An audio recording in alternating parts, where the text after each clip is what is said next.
Hello guys, तो कैसे हैं आप सब। उम्मीद है सभी खैरियत से होंगे। आज मैं एक और न्यू मानवा स्टार्ट करने वाली हूँ जिसका नाम है I became an extra in a healing story. और ये एक ऐसी लड़की के बारे में है जो कि एक साइड कैरेक्टर थी, लेकिन मेन स्टोरी वो तो एक प्रिंसेस के गिर्द घूमती थी जिसका फादर उसको पसंद करने लग गया था। लेकिन साइड कैरेक्टर के तौर पे हमारी हीरोइन की लाइफ वो तो कुछ ज्यादा मिजरेबल हो गई थी। और तब उसकी लाइफ कैसे चलती है, चले इस मानवा में जानते हैं। और कहानी की शुरुआत होती है और हमें बताया जाता है कि प्रिंसेस एलिना की ट्रेजिक फेट उसकी मिजरेबल डेथ पे खत्म हुई। लेकिन जब वो अपनी 3 साल वाली उम्र में वापस लौटी ना, तो उसने कहा ठीक है, अब से मैं एक नया प्लान बनाऊंगी। और तब वो बहुत ज्यादा छोटी बच्ची थी। वो कहती है इस बार मैं अपनी फैमिली के बगैर सब कुछ करने की कोशिश करूंगी। और फिर एलिना की जर्नी शुरू हुई उसके इंडिपेंडेंस की तरफ, और उसने एक डिजर्ट शॉप खोली जो कि बहुत ज्यादा सक्सेसफुल हुई। और उसके बाद उसने माइनिंग और रिसोर्स एक्सट्रैक्शन की और वो भी बहुत ज्यादा सक्सेसफुल हुई। और तब उसने सबकी हेल्प की और हर कोई उससे बहुत ज्यादा खुश था। और ये सब वो सिर्फ इसलिए करी थी ताकि वो पैसे कमा सके। लेकिन बाद में हर कोई इसका दीवाना बन गया, पूरे एम्पायर में हर कोई। और तब उसके सामने एक गार्ड था। वो कहता है प्रिंसेस, मैं आपको हमेशा फॉलो करूंगा और आपको ट्रस्ट करूंगा अपनी पूरी लाइफ तक। और इसके साथ साथ सबका एटीट्यूड उसकी तरफ चेंज होना शुरू हो गया। और तब उसके फादर ने भी उसकी तरफ अटेंशन देना शुरू कर दी और उन्होंने कहा आज मेरी बेटी ने मुझे फादर कहा है, आज का दिन सबके लिए एक नेशनल हॉलीडे होगा। और तब उसका फादर जो कभी भी उस पर टेंशन नहीं देता था, अब वो उसका दीवाना बन गया था। लेकिन वो सोचती आखिर ये सब कुछ हो क्यों रहा है। लेकिन ये सब कुछ सिर्फ फीमेल की स्टोरी थी। लेकिन आधी स्टोरी में जब ये सब कुछ हो गया था तभी हमें कोई दिखाया रहता है। वो कहता है योर मैजेस्टी, हमें वो मिल गई, प्रिंसेस वहां पर है उस बॉक्स के अंदर। तो तभी उसे उस बॉक्स के अंदर से निकाला जाता है और उसका फादर वहां पर था। वो कहता है अलीना, तो अलीना कहती है फादर आपने मुझे ढूंढ लिया। तो वो उसे गले लगा लेता है। वो कहता है मेरी प्यारी बेटी मुझे माफ कर दो, मैं लेट आया। तो तब वो रो रही थी। तो हमारी हीरोइन वो भी किसी बॉक्स में कैद थी। वो सोचती है मैं भी यहाँ पर हूँ, अपनी बेटी के साथ रीयूनियन हो गया हो तो मुझे भी बाहर से निकाल लो। लेकिन कोई उसकी आवाज़ नहीं सुनता। वो सोचती है मेरे लिए तो सांस लेना मुश्किल हो रहा है, कोई तो मुझे यहाँ से बाहर निकालो। लेकिन तभी एम्पर कहता है सब जाओ और मेरी बेटी की सेफ्टी को इंश्योर करो, और अभी जाओ और मेरी बेटी के लिए पैलेस में सब कुछ ठीक करो। तो गार्ड्स कहते हैं जी सर, और उसके बाद वहां चले गए थे। तो वो कहता है क्या तुम हर्ट हो एलिना। तो वो कहती है नहीं, मुझे बस जल्दी से घर वापस आना है। तो हमारी हीरोइन वो पीछे बॉक्स में बंद थी। वो सोचती है नो वे, ये लोग मुझे पीछे छोड़ के जा रहे हैं। और तब वो भी वहां पे बंधी हुई थी। वो सोचती है आखिर मुझे एक एक्स्ट्रा करेक्टर ही क्यों बनना था, और मेरे हाथ तो अभी तक बंधे हुए हैं। ऐसा नहीं है कि मुझे ये लाइफ चाहिए थी, लेकिन आखिर मुझे फीमेल लीड के साथ इन्वॉल्व क्यों होना था, ये तो सच में कुछ ज्यादा ही है। और वो सोचती है एक बैकग्राउंड करेक्टर की लाइफ जीते जीते मैं तो थक चुकी हूँ, मुझे नहीं ये करना था। और तब अपने बारे में बताती है एक टाइम पे मुझे रियलाइज हुआ कि मैं एक बैकग्राउंड नोबल थी, एक ऐसा करेक्टर जो कि ओरिजिनल लेवल में आया नहीं था, लेकिन मेरी लाइफ बहुत ज़्यादा खुश थी और मैं एक सुपर एलीट यंग लेडी थी। मुझे यही लगा था कि मेरी लाइफ बहुत ज़्यादा अच्छी चलने वाली है, मैं बहुत ज़्यादा खुश थी। लेकिन वो इल्यूजन वो थोड़े से वक्त में शैटर्ड हो गई, क्योंकि बाद में मुझे पता चला मैं ड्यूक फेलिसिटी की बेटी हूँ और मेरी फैमिली वो तो किंगडम के लिए अपना सब कुछ कुर्बान करने के लिए तैयार है। और तब मेरे फादर ने मुझे ये कहा इसीलिए तुम्हें हर चीज सीखनी चाहिए रेबलर, तुम्हें ये सब कुछ सीखना होगा। तो वो सोचती है लेकिन मैं तो सिर्फ 5 साल क्यों ना, मुझे सब कुछ सीखने की क्या जरूरत है। और तब उसका फादर उसको स्टडी टेबल पर पढ़ाई जा रहा था। वो सोचती है फादर प्लीज आपको रॉयल फैमिली के साथ इतना भी लॉयल होना चाहिए। और उसकी तो जान निकल गई थी पढ़ पढ़ के। वो सोचती है मेरे फादर ने अपनी पूरी लाइफ रॉयल फैमिली के लिए सर्व करते हुए निकाल दी और इसीलिए वो चाहते हैं मैं भी ऐसा ही करूं, लेकिन मुझे समझ नहीं आ रहा ऐसा करना जरूरी क्यों है। तो उसका फादर उसको मना रहा था। वो कहता है नहीं मेरी बेटी, ऐसा नहीं कहते, तुम्हें रॉयल फैमिली के लिए लॉयल होना होगा।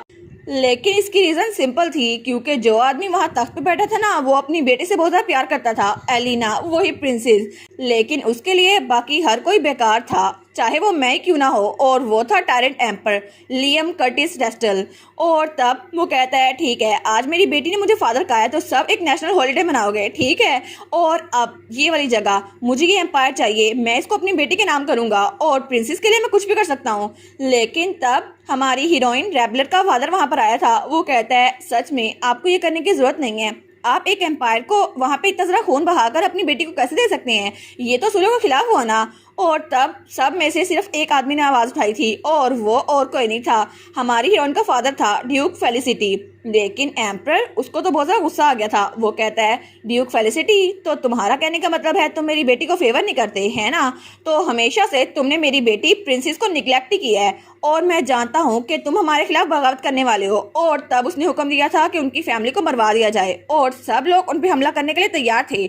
लेकिन हमारी हीरोइन सोचती है उन्होंने तो हमारे खिलाफ सबूत भी बना लिए थे कि हम एनिमी नेशन के साथ मिले हुए हैं और एम्पीरियल डिक्री के मुताबिक हमारी फैमिली को खत्म किया जाना था। लेकिन मेरे मॉम और डैड मुझे बचाने के लिए मेरे सामने थे और तभी मेरी आंखों के सामने लोग को कत्ल हो रहा था और तब बहुत ज्यादा जाने गई। हमारी पूरी डची, वहाँ पर जितने लोग थे सबको मार दिया गया और मेरे पूरे घर को जला दिया गया। मेरे पास कोई रास्ता नहीं था और मैंने 7 साल की उम्र में अपने नोबल घर को छोड़ दिया। मुझे वहाँ से भागना ही था ताकि अपनी जान बचा सकूं, क्योंकि मेरे मॉम और डैड जो मुझसे बहुत ज्यादा प्यार करते थे, हर कोई हाउस फेलिसिटी में हर कोई मुझसे बहुत ज्यादा प्यार करता था, लेकिन अब मेरे पास कुछ नहीं बचा था। और तभी उसके पीछे कोई पड़ा हुआ था। वो कहते हैं देखो वो रही वो, और वहां से गार्ड उसके पीछे भाग रहे थे। वो सोचती है नहीं, मुझे यहाँ से भागना होगा।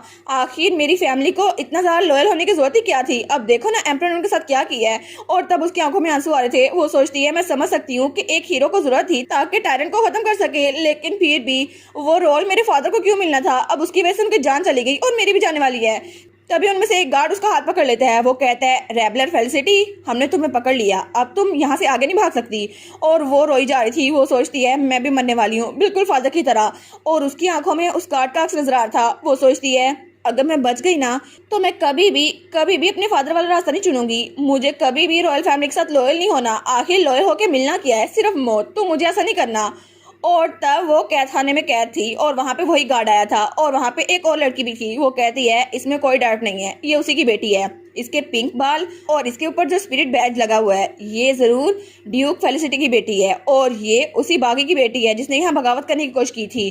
तो तभी वो गार्ड उसको धक्का देता है। वो कहता है तुम तो बिल्कुल अपने फादर की तरह दिखती हो, इससे तो मुझे गूज़बम्स आ रहे हैं। और फिर वो कहता है तुम्हारी तकदीर वो तो प्रिंसेस डिसाइड करेंगी, लेकिन अगर तुम लकी हुई ना तो तुम्हें माइंस में भेजा जाएगा। लेकिन मेरा गेस तो यही है कि तुम्हें मॉन्स्टर के माउंटेन में फेंक दिया जाएगा जहाँ पे बहुत ज्यादा मॉन्स्टर्स हैं। तो हमारी सोचती है क्या मौत से भी ज्यादा बदतर सजा, ये तो बहुत ही ज्यादा बदतर है। तो वो गार्ड कहता है ये तुम्हारी पनिशमेंट है कि तुम एक ऐसे आदमी की बेटी हो, लेकिन तुम्हारे बाप के लिए ये करना जरूरी था क्या। और वो लड़की वो भी उसका मजाक उड़ा रही थी। वो कहती है तुम्हें अपने पेरेंट्स से नफरत होगी ना कि उनकी वजह से तुम्हें ये सब कुछ सहना पड़ रहा है। और तब वो उसे वहां जेल में अकेला छोड़ के चले गए थे।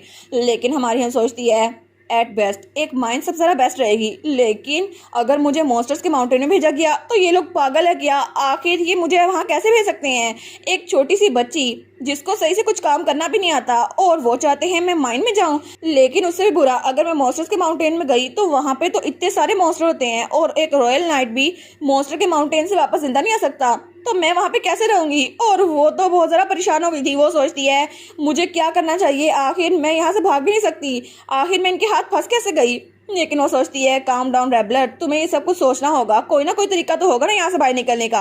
और वो सोचती है अरे हाँ मुझे पता है कोई तरीका होगा, क्योंकि जो नावल मैंने पढ़ा था ना उसमें मेरे बारे में कुछ भी नहीं लिखा था, सिर्फ ये लिखा था कि मेरे डैड ने बगावत की थी और उनको मरवा दिया गया था। लेकिन मैं तो एक साइड कैरेक्टर हूँ ना, तो मेरी एंडिंग के बारे में कुछ नहीं लिखा। मैं अपनी तकदीर खुद बदल सकती हूँ, है ना। दूसरे लफ्जों में कहा जाए तो मैं अगर प्रिंसेस से दूर रहूंगी तो मेरी लाइफ अच्छी हो सकती है, मैं अपनी पीसफुल लाइफ में वापस लौट जाऊं, है ना। तो बस मुझे लगता है थोड़ी सी उम्मीद है, मैं इस उम्मीद के सहारे जिंदा रह सकती हूँ। तो वो सोचती है ठीक है बस मुझे यही करना है, प्रिंसेस से दूर रहना है और अपनी लाइफ को चेंज करना है। हाँ बिल्कुल मैं ये कर सकती हूँ। और वो सोचती है मैं ये डिसाइड तो किया था ना, लेकिन अगले ही पल मेरे हाथ में छुरी कांटा था और मुझे वहां पर टेबल पे बिठाया गया था। तो तभी वहां पर एक मेड आती है। वो कहती है रेबलर फेलिसिटी अब से तुम प्रिंसेस की पॉइजन टेस्टेड होने वाली हो। तो वो कहती है क्या, मैं क्या होने वाली हूँ। और वो सोचती है आखिर मुझे ये क्यों बनना था, क्योंकि पॉइजन टेस्टर वो तो रॉयल फैमिली के लिए रखे जाते हैं और उनका रोल सिर्फ एक होता है कि पॉइजन की असैसिनेशन को खत्म करना। और सबसे पहले वो केक का पीस खाते हैं और उसके बाद पूरा केक प्रिंसेस या रॉयल फैमिली को पेश किया जाता है। और असल में ये जॉब तो बहुत ही ज्यादा खतरनाक है। और तब उसके पास आखिरी केक का पीस आया था। वो कहती है ये आखिरी है, लेकिन वो सोचती है अगर इसमें जहर हुआ तो मैं मर जाऊंगी, लेकिन अभी तक मैं मरी नहीं हूँ ना। और मेड उस पर नजर रखे हुए थी। वो सोचती है आखिर मुझे ही पॉइजन को टेस्ट करने के लिए क्यों रखा गया। और तभी वहां पे प्रिंसेस आती है। वो कहती है गुड डे एवरीवन, और वो बहुत ज्यादा चहक रही थी। तो मेड्स को देखकर बड़ी खुश हो जाती है। वो कहती है प्रिंसेस, और तब हमारी हीरोइन भी उसको दूर से देखती है। तो तब प्रिंसेस तो मेड से कहती है मैंने आप सबको बहुत ज्यादा मिस किया। तो वो भी कहती है हाँ जी हमने भी आपके बारे में बहुत ज्यादा मिस किया और हम तो पूरी रात सो नहीं पाया आपके बारे में सोचते सोचते। लेकिन हमारी हीरोइन सोचती है इतनी भी चापलूसी करने की क्या ही जरूरत है। तो तब प्रिंसेस तो मेरे साथ बड़ी ज्यादा खुश थी। वो कहती है लेकिन मुझे ये बताओ ना वो लड़की कौन सी है। तो उसका इशारा हमारी हीरोइन की तरफ था। तो वो कहती है असल में ये लड़की ये तो आ जाई है और इसको प्रिंस अलीना आपने खुद बचाया है इसलिए यहाँ पर है। तो वो कहती है अच्छा इसको मैंने बचाया है। तो हमारी हीरोइन तो चुप रही थी, वो सोचती है प्लीज मुझे इग्नोर कर दो, मेरे पास ना आना। लेकिन वो उसके पास आती है और कहती है अरे हाँ मुझे याद आया, ये तो वही लड़की है ना जिसको मैंने प्रिजन में कैद देखा था, है ना। और तब उसके पास आकर कहती है तुम तो बहुत ज्यादा क्यूट हो, क्या तुम्हें ये खाना पसंद आया। तो हमारी हीरोइन उसको देखती है तो उसकी तरफ हाथ बढ़ाती है, वो कहती है तुम्हारे साथ काम करके बहुत ज्यादा मजा आएगा। लेकिन हमारी हीरोइन सोचती है सच में इसको मजा आएगा। और तब वो थोड़ी देर बाद अपने कमरे में आ गई थी। वो सोचती है मैंने जितना भी खाना खाया मुझे बाहर निकालना पड़ा क्योंकि इतनी टेंशन की वजह से मुझे हजम ही नहीं हो रहा था, और आखिर एक छोटी बच्ची को ये सब कुछ खाने के लिए कौन मजबूर कर सकता है। लेकिन ऐसा नहीं है कि वो खाना मुझे पसंद नहीं था, फिर भी मैं अगर प्रिजन में कैद रहती थी ना तो वहाँ पे जो ब्रेड था चाहे वो रोक लाइक था लेकिन फिर भी हजम हो जाता था। लेकिन वो सोचती है अगर प्रिंसेस एलिना ने वो ना कहा होता, उसने कहा था एक बच्चे को प्रिजन में कैद करना शर्म की बात नहीं है, लेकिन उस एक जुमले ने मेरी पूरी तकदीर बदल दी। अब मैं यहाँ पर हूँ लेकिन फिर भी मेरी लाइफ तो बहुत ज़्यादा बुरी है। और वो सोचती है ये टाइम पीरियड ये तो वो ब्लैंक पीरियड है जब तक मेन कैरेक्टर एलिना अडल्ट नहीं बन जाती, और इस दौरान जो कुछ भी हुआ उसको नावल में नहीं बताया गया, सिर्फ ये बताया गया कि 10 साल का अरसा गुजर गया। लेकिन तब वो सोचती है ठीक है अब मैं कुछ तो कर सकती हूँ ना, ये 10 साल का अरसा इसमें मैं अपनी तकदीर चेंज कर सकती हूँ, और अगर मुझे यहाँ से भागना ही है तो मुझे कोई जगह ढूंढनी होगी, लेकिन मेरे पास जाने के लिए कोई जगह नहीं है। और वो सोचती है लेकिन सबसे पहले मुझे पैलेस में जिंदा रहने के लिए कोई तरीका सोचना होगा, क्योंकि अगर मुझे पॉइजन दे दिया गया और मैंने उसको चख लिया तो जिंदा रहने के लिए मेरे पास कोई ना कोई तरीका तो हो। तो तभी वो सोचती है अरे हाँ वो फ्लावर, मैंने उस ओरिजिनल नॉवल में पढ़ा था कि प्रिंसेस को जब पॉइजन दिया गया तो वो फ्लावर था जिसकी वजह से प्रिंसेस वो होश में आ गई थी, और वो फ्लावर प्योरिफिकेशन के लिए था, उसका नाम था रपेल, और मुझे वही फ्लावर चाहिए। ठीक है बस मुझे वो फ्लावर चाहिए होगा, लेकिन आखिर वो फ्लावर किस तरह का दिखता था, मुझे सबसे पहले रपेल ढूंढना होगा, लेकिन उससे पहले मुझे लाइब्रेरी जाना होगा ताकि मैं प्लांट्स का इंसाइक्लोपीडिया ले सकूं। लेकिन जब वो लाइब्रेरी आई थी तो वो लाइब्रेरियन उस पर चिल्ला रहा था, वो कहता है तुम्हें प्लांट का इंसाइक्लोपीडिया चाहिए, तुम्हें सच में लगता है कि तुम एम्पीरियल पैलेस में आकर एम्पीरियल पैलेस की प्रॉपर्टी को टच कर सकती हो, तुम रेबल। वो कहती है नहीं नहीं मैं ऐसा कुछ नहीं कर रही। तो वो चिल्ला कहता है दफा हो जाओ यहाँ से, तुम्हारी यहाँ पे कोई औकात नहीं है, तुम्हारे लिए ये कुछ भी नहीं है। वो कहती है प्लीज मुझे वो बुक चेक करने देना, मैं रॉयल फैमिली की पॉइजन टेस्टर हूँ इसलिए मुझे उसकी जरूरत है। तो वो कहता है तुम सच में प्रिंसेस को पॉइजन प्लांट खिलाना चाहती हो, तुम इसलिए ये ले रही हो। लेकिन तभी वहां पर कोई खड़ा हुआ था और वो उनकी आवाजें सुनता है, वो कहता है कितना शोर मचा रहा है ना ये। तो तभी वो बुक जो पढ़ रहा था वो उस बंदे के मुंह पे फेंकता है, तो वो आदमी वो तो नीचे गिर गया था। तो वहां पे जो भी खड़ा था वो कहता है कितना शोर मचा रहे थे ना तुम। तो हमारी सोचती है क्या इसने ये क्या किया, और तब वो मुड़ के उसकी तरफ देखती है तो आदमी कहता है कितना जरा अनोइंग था ना।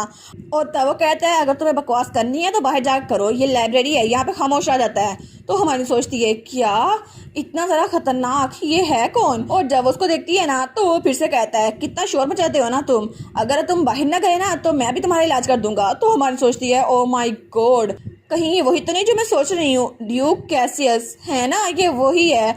और ड्यूक कैसियस वो तो फेलिसिटी का ओल्ड एनिमी है, और वो रॉयल डॉग था और डीमन ऑफ वार, उसको तो यही सब कुछ कहते हैं। और वो तो बहुत ज्यादा बदनाम था क्योंकि ओरिजिनल नॉवल में वो तो लास्ट में डार्क मास्टरमाइंड निकला था, लेकिन वो तो किसी को भी बख्शता नहीं है। और अगर मैं भी हुई ना, मैं तो एक छोटी बच्ची हूँ, फिर भी वो मुझे नहीं बख्शेगा, इसलिए मुझे यहाँ से निकलना होगा। तो ड्यूक इसको देखता है और तब उसकी तरफ हाथ बढ़ाता है, वो कहता है हे। तो मन कहती है क्या, वो तो बहुत डर जाती है, वो सोचती है चीजें वैसी ना हो जाए इतनी जरा बुरी। लेकिन तभी ड्यूक उसको उठा लेता है, वो कहती है क्या ड्यूक ने मुझे उठाया हुआ है। तो ड्यूक उसकी आंखों की तरफ देख रहा था, वो कहती है क्या ड्यूक मेरी तरफ देख क्यों रहा है।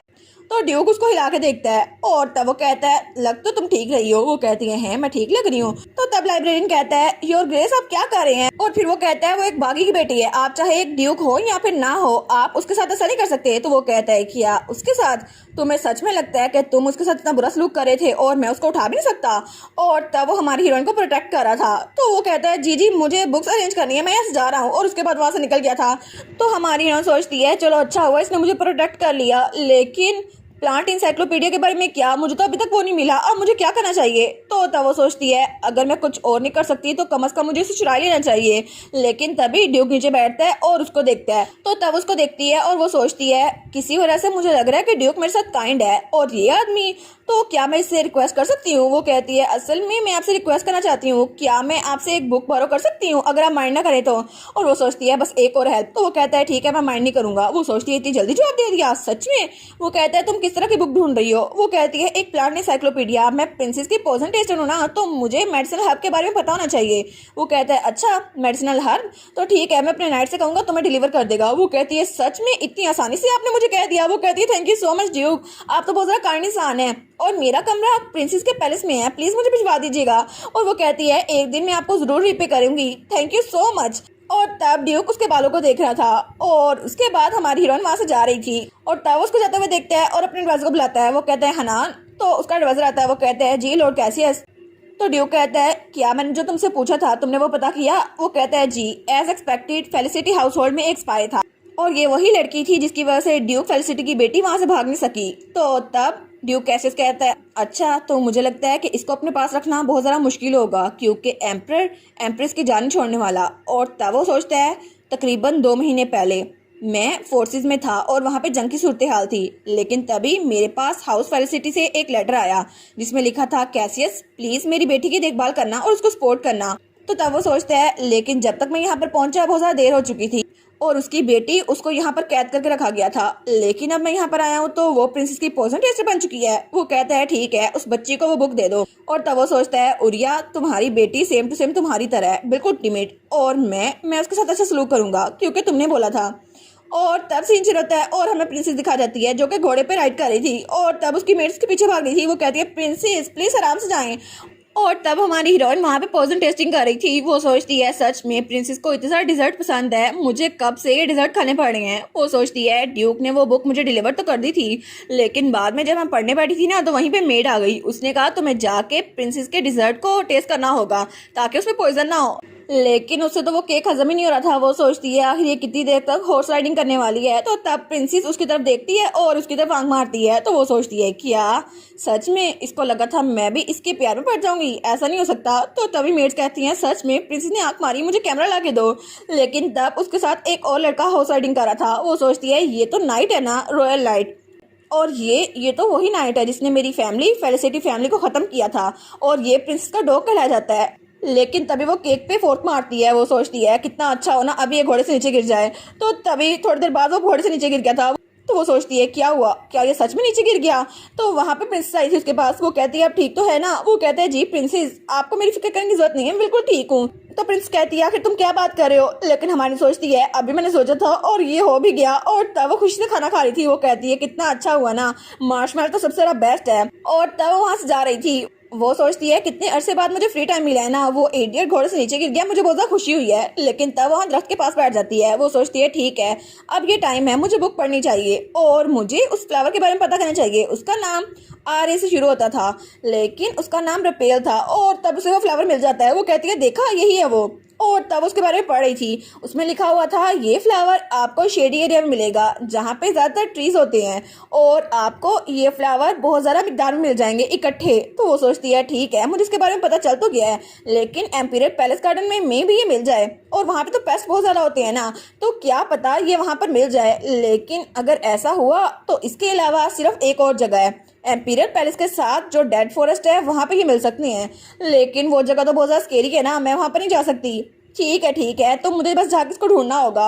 All right. तो वो खड़ी होती है और कहती है ठीक है वो फ्लावर तुम मुझे मिल जाओ और फिर मैं पोजन से नहीं मरूंगी। लेकिन वो तो बड़ी खुश थी। वो कहती है ऐसा नहीं है ना मैं हारने वाली हूँ, है ना, मैं तो बड़ी खुश हो जाऊंगी। लेकिन तभी वहां पर कोई और भी बैठा हुआ था। वो कहती है क्या यहाँ पे कोई बैठा है? तो उसकी सारी खुशी वो गायब हो जाती है। वो कहती है क्या मुझे हरकतें करते हुए कोई देख रहा था? और वहाँ पे एक बच्चा बैठा था। वो कहती है सच में यहाँ पे सच में तब से ये बैठा था, लेकिन ये कितनी देर से यहाँ बैठा हुआ है?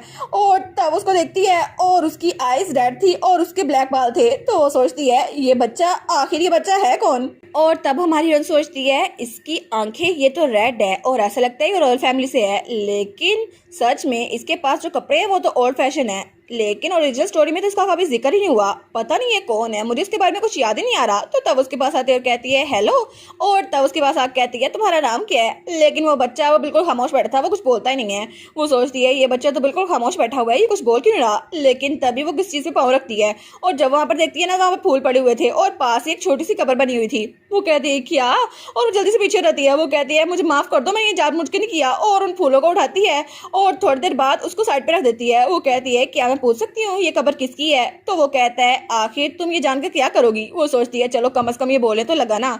वो कहती है मुझे माफी मांगनी है प्रॉपरली। तो वो कहता है मेरे पेरेंट्स की। तो वो कहती है क्या? तो वो सोचती है ये तो बहुत ज़्यादा कोल्ड लग रहा है, लेकिन ऐसा नहीं लगता कि ये अपने पेरेंट्स के साथ तरह घुल मिल के रहता था। और तब वो सोचती है जब मुझे वो गार्ड देने आए थे ना, तो मैंने भी यही सोचा था कि मुझे अपने पेरेंट्स की तरह नहीं बनना, रॉयल फैमिली के साथ ज़रा लॉयल। लेकिन मुझे लगता है ये भी बिल्कुल ऐसा ही है जैसे मैं अपने आप को देख रही हूँ। तो तब वो कहती है ठीक है, मुझे माफ़ कर दो, मैंने आपको पीसफुल स्लम्बर में इतना ज़्यादा डिस्टर्ब किया। और वो उस कब्र से माफ़ी मांग रही थी। और तब वो पीछे मुड़ती है और कहती है ठीक है, अब तुम्हारी बारी, और उसका हाथ पकड़ लेती है। तो वो कहता है क्या? और वो थोड़ा शॉक हो गया था। तो वो कहती है मैं तुम्हारे लिए प्रेयर कर रही हूँ, तुम्हारे साथ अच्छी चीजें हों, ठीक है, और तुम पीसफुली रहो, और अगले हफ्ते तक तुम्हारे चेहरे पे स्माइल हो, और तुम हमेशा खुश रहोगे। और मैं इस बात के लिए श्योर हूँ क्योंकि मेरी चीजें हमेशा सही साबित होती हैं। तो वो बच्चा कहता है ठीक है, तो अब तुम खुश हो? वो कहती है नहीं, मैं इतनी भी खुश नहीं हूँ, आजकल चीजें बड़ी मुश्किल चल रही हैं, लेकिन फिर भी मुझे थोड़ी सी खुशी मिल रही है। आई एम श्योर कि तुम भी बहुत जल्दी खुश हो जाओगे। और यहाँ पे ये देखो ये चीज। और तब उसको बुक दिखाती है और वही फ्लावर रपेल। वो कहती है क्या तुमने इस फ्लावर के बारे में सुना है? ये एक ऐसा फ्लावर है जो बहुत ज्यादा घने इलाके में उगता है और इसके पर्पल पैटर्न्स होते हैं, अगर तुम्हें मिले ना तो मुझे बताना। तो वो कहता है क्या? उसको तो वो इंटरेस्ट ही नहीं था। वो कहती है तो मेरी हेल्प करोगे ना? थैंक यू सो मच, अब मैं चलती हूँ। वो कहता है मैंने तो कुछ भी नहीं बोला। वो कहती है ठीक है तो मैं अब चलती हूँ, अगर तुम्हें मिले ना तो मेरे लिए संभाल के रखना, ठीक है। और उसके बाद बात चली गई थी। तो वो सोचता है क्या सच में? और वो सोचता है क्या वो सच में सच बोल रही थी? क्या मैं भी खुश हो सकता हूँ? लेकिन सच में मुझे इतने अरसे बाद दिमाग महसूस हो रही है। और तब हमें कुछ दिनों बाद का सीन दिखा रहता है और एम्पीरियल पैलेस गार्डन, और वहाँ पे प्रिंस एलिना थी। वो कहती है थैंक यू सो मच हर चीज के लिए फादर। और वहाँ पे वो एक केक बना के लाई थी जिसकी हालत बहुत ज्यादा खराब लग रही थी। वो कहती है मैंने आपके लिए एक केक बनाया है थैंक यू डे के लिए। तो उसका फादर कहता है क्या ये केक? लेकिन तभी वो खुश होकर कहता है वाह कितना अडोरेबल गिफ्ट है ना, मेरी बेटी ने स्पेशली मेरे लिए केक बनाया है। तो वो कहती है कि बहुत ज्यादा वेट लग रहा है। वो कहता है नहीं ये बहुत ज्यादा ब्यूटीफुल केक है। और तब वो तो बड़ा खुश था अपनी बेटी के साथ, लेकिन दूर हमारी हीरोइन वो वहीं पे बैठी हुई थी। वो सोचती है मुझे क्या करना चाहिए, मैं कब से कितने दिनों से उसको ढूंढ रही हूँ, लेकिन वो फ्लावर मुझे मिल नहीं रहा। अगर अपेल ना मिला और मैंने पॉइजन इंजेस्ट कर लिया तो मैं तो मर जाऊंगी ना, मुझे वो कहीं नहीं मिल रहा। और मैं उस कब्र के पास भी गई थी और मुझे लगा शायद मैं उस दिन बहुत ज़्यादा रूड थी ना आफ्टर ऑल, इसलिए उसने मेरी हेल्प नहीं की। लेकिन अगर वो यहाँ पर नहीं है इंपीरियल पैलेस में, तो क्या पता वो फॉरेस्ट ऑफ डेड में हो, फिर तो मुझे मिल जाएगा। लेकिन तभी उसके सर में बहुत तेज दर्द होती है। वो सोचती है क्या मुझे लगता है मेरी नींद पूरी नहीं हो रही ना, क्योंकि जितना मैं खाना खाती हूँ वो बाहर निकाल देती हूँ, इसलिए मुझसे सोया नहीं जा रहा। लेकिन तभी वहाँ पे मेड्स बात कर रही थी, तुमने सुना ड्यूक यहीं पे रहे हुए हैं, मुझे लगता है वो प्रिंस से मिलने के लिए आए हैं। वो सोचती है क्या ड्यूक, इसका मतलब है ड्यूक कैसियस। तो तब मेड्स के बारे में बातें की जा रही थी, वो कुछ दिनों पहले आए थे लेकिन उनको जल्दी जाना था, फिर भी वो यहाँ पे रुक गए। तो वो सोचती है मैंने तो ड्यूक से वो बुक मांगी थी और उन्होंने मुझे दे दी, लेकिन पता नहीं वो इंपीरियल पैलेस में अभी तक क्यों रुके हुए हैं। तो तब वो केक का आखिरी पीस खा रही थी। वो सोचती है ठीक है चलो ये आखिरी पीस है, इसके बाद मैं ठीक से कुछ भी कर सकती हूँ। लेकिन तब वो दूर से एम्परर और प्रिंस को देखती है। वो सोचती है ऐसा लगता है कि एम्परर ने अभी तक मुझे माफ नहीं किया। और प्रिंसेस अपने डैड को केक खिला रही थी, तो उसका डैड कहता है एलिना केक तो सबसे ज्यादा बेस्ट होते हैं पूरे वर्ल्ड में। लेकिन तभी हमारी हीरोइन उसके मुंह से खून निकल रहा था। वो सोचती है क्या कि ये सच में खून है? तो मेड्स को देखती हैं और तब वो गार्ड वो जल्दी से प्रिंस के पास भाग जाता है। वो कहता है प्रिंसेस। तो वो सोचती है आखिर ये खून अचानक कैसे? और तब वो धड़ाम से जमीन पे गिर गई थी। वो सोचती है क्या सच में इस केक के अंदर पॉइजन था? तो इसका मतलब है मैं पहले ही मर चुकी हूँ, और अगर वो फ्लावर मेरे पास होता तो ये सब कुछ ना होता। लेकिन मुझे वो फ्लावर नहीं मिल पाया। और दूसरी तरफ वो लड़का जिससे हमारी हीरोइन ने बात की थी, उसके हाथ में वो फ्लावर्स थे। वो सोचता है आखिर वहाँ किस चीज का शोर है। और तब वो वही फ्लावर्स थे जिसको हमारी हीरोइन ढूंढ रही थी, रपेल। और तब उनमें से एक फ्लावर नीचे गिरता है, लेकिन वो हमारी हीरोइन तक वो फ्लावर पहुंचा नहीं पाता। और इसी के साथ ये वाला पार्ट यहीं पर ख़त्म। तो आप लोग बताइएगा आप लोग को ये पार्ट कैसा लगा, और वीडियो को लाइक और चैनल को सब्सक्राइब लाजमी कीजिएगा। बाकी वीडियोस का लिंक भी स्क्रीन पर नज़र आ रहा होगा, तो काइंडली उनको भी चेकआउट कर लें। और thank you so much for watching my videos. Stay safe, bye bye.